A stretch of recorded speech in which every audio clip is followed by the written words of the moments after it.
The reason why, I have also already mentioned it so many times.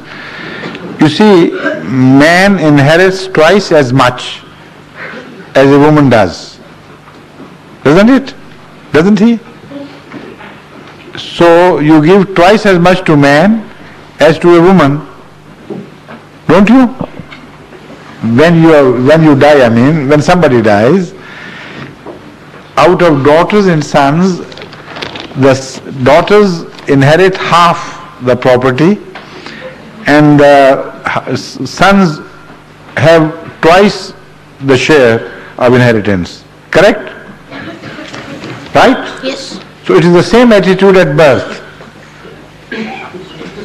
At birth, doubly as much is spent on boys than what is spent on girls. If the boy earns double share, on them twice as much money should be spent. The principle is the same, You see, the treatment is a treatment based on one single principle. That is the beauty of Islamic injunctions. Don't you see that? Now the philosophy. I'm just telling you that Islamic teachings are not haphazard. They had one single rule governing a certain area of teaching. So in the area of what parents owe to their children, the same principle is applicable during the birth of a child as after the death of the father. As far as the children are concerned, they get from their parents twice for the boy male and one part for the female. Understand? Why? Because according to Islamic concept of economy, it is man who is made responsible for the running after of homes and families, and it is not the woman who is made responsible for that. The woman is free to organize home, to upbring children, to do odd chores of the family and the house. And it is men who are made responsible for earning a livelihood for the family. So when the responsibility of earning livelihood is on the man and not on the woman, so man must also be provided with greater opportunity to fulfill this responsibility. So if women are given half, it is an act of courtesy on the part of Allah that they are given even half. Otherwise, they do not have any responsibility towards raising their children. And this principle continues even after talaq. And if a man wants a woman to bring up the children, he has to pay the cost of the raising of the family and maintenance of the family. Not the vice versa. If the husband takes the children, the woman doesn't pay a single farthing. So because the responsibility is higher, so at the time of giving of wealth, the person who has to spend more should also earn more. So at birth, it is basically the same principle which is applied. Got it or didn't get it? Thank you very much. Thank you.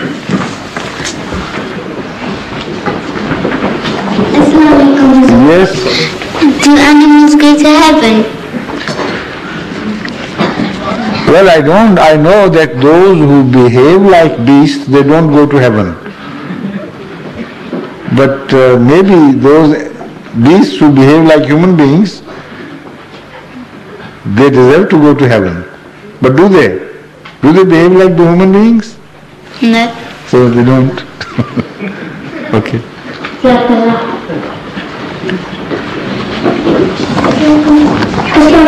Waalaikumsalam. Hazur, do you know the ring that on the classes today we learned that you are the ring of the promised Messiah?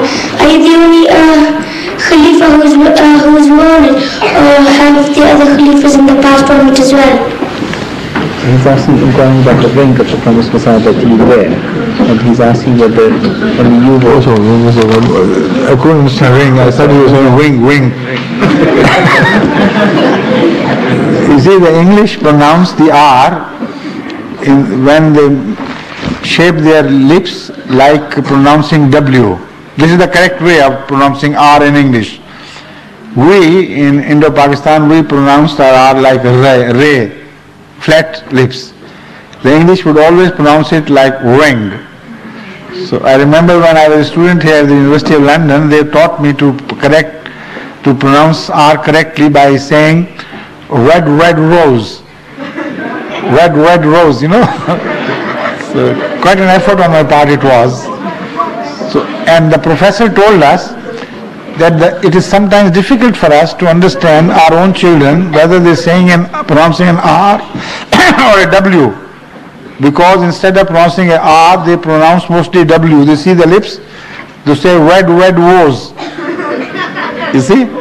So that is what happened to him. He was saying ring and I thought he was saying wings. I was wondering who wore the wings. When did he see some? Now I have got your question.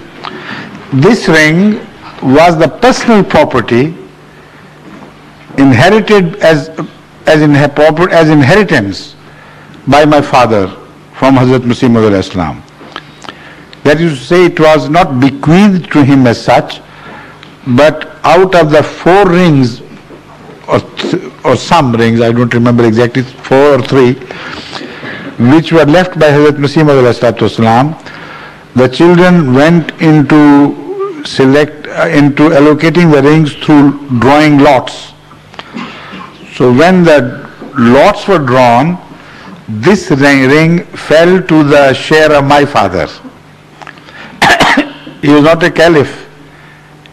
He was just a boy of 19 years old or so. So it had nothing to do with caliphate at that time. It was the personal possession of my father through inheritance.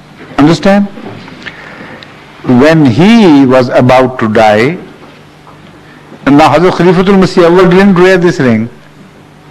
See? All through his tenure, it was Hazrat Khalifatul Masih Sani, who was to be Khalifa second, who wore this ring. Later on, when he was about to die, he willed that after my death, this should not be considered as the personal property of the family. I present it to the community with the instruction that whoever inherits me as a caliph, he will wear this ring. So the ring was passed on to Hazrat Khalifatul Masih Salis, the 3rd caliph, after his death. So when he died, automatically it was handed over to me. So it has become a property of the caliphate by the token of a gift from Hazrat Khalifatul Masih II. About another part, you know, when the new Khalifa is being elected, where is the ring kept? Where is the ring kept? Ring kept. Please now again. Do you know when the new Khalifa is being elected, where is the ring usually kept? The ring is on the finger of the dying caliph. It is taken out by those responsible for looking after everything, arrangement at that time, some elders of the community. And one of them who is in charge, he takes the ring out after the death and keeps it well sewed up in his pocket.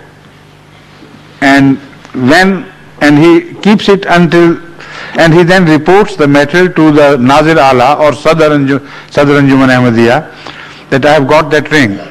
So either he permits it to him to keep it, or he asks him to hand it over to him. He is the authority. So then when the next caliph is elected, immediately that ring is presented to him,